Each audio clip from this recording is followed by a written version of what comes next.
Daily. Taste the Daily. Hindu முன்னணி அமைப்பின் நாமக்கல் மாவட்ட செயலாளரான ஜெகதீசன் என்பவருடைய மனைவி கீதா பரமத்திவேலூர் அடுத்த புத்தனூர் பகுதியில் உள்ள தன்னுடைய வீட்டில் கழுத்தறுக்கப்பட்ட நிலையில் சடலமாக மீட்கப்பட்டிருக்கிறார். விவரங்களை செய்தியாளர் சதீஷ் வழங்க நாம் கேட்கலாம். சதீஷ், என்ன நடந்ததாக?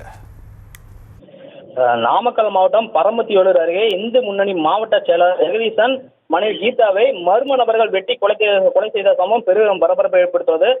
சம்பவத்தை தடுக்க சென்ற அவருடைய கணவர் ஜெகதீசனுக்கும் பலத்த வெட்டு காயங்கள் ஏற்பட்டு தற்போது நாமக்கல் அரசு மருத்துவமனையில் மேல் சிகிச்சைக்காக அனுமதிக்கப்பட்டுள்ளார். பரமத்திவேலூர் போலீசார் தற்போது விசாரணை மேற்கொண்டு வருகின்றனர்.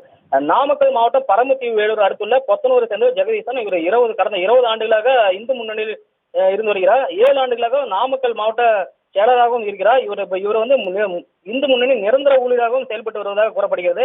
இவருக்கு மனைவி கீதா மற்றும் 2 பெண் குழந்தைகள் உள்ளதாகவும் சொல்லப்படுகிறது.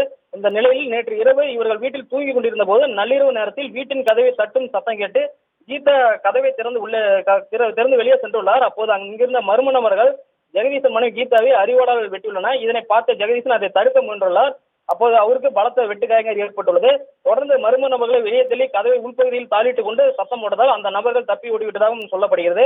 அந்த மர்ம நபர்கள் வெட்டியதில் கீதா சம்பவ இடத்திலேயே பலியானதாகவும் தெரிய வருகிறது. பலத்த வெட்டுக்காயம் அடைந்த ஜெகதீஷை அருகில் இருந்தவர்கள் அவரை மீட்டு நாமக்கல் அரசு மருத்துவமனைக்கு மேல் சிகிச்சைக்காக அனுப்பி வைத்தனர். சம்பவம் குறித்து தகவல் இருந்த பரமத்திவேலூர் போலீசார் மற்றும் மாவட்ட காவல் கண்காணிப்பாளர் ராஜேஷ் சம்பவ இடத்தில் நேரில் ஆய்வு செய்து தற்போதைய தீவிர விசாரணை மேற்கொண்டு வருகின்றனர். நாமக்கல் மருத்துவ சிகிச்சைக்கு அணுகப்பட்ட ஜெகதீசன் தொடர்ந்து சிகிச்சை அளிக்கப்பட்டு வருகிறது. இச்சம்பவம் பொத்தனூர் பகுதி மற்றும் நாமக்கல் பகுதியில் பெரும் பரபரப்பை ஏற்படுத்தியுள்ளது. விவரங்களுக்கு நன்றி சதீஷ். Taste the Daily.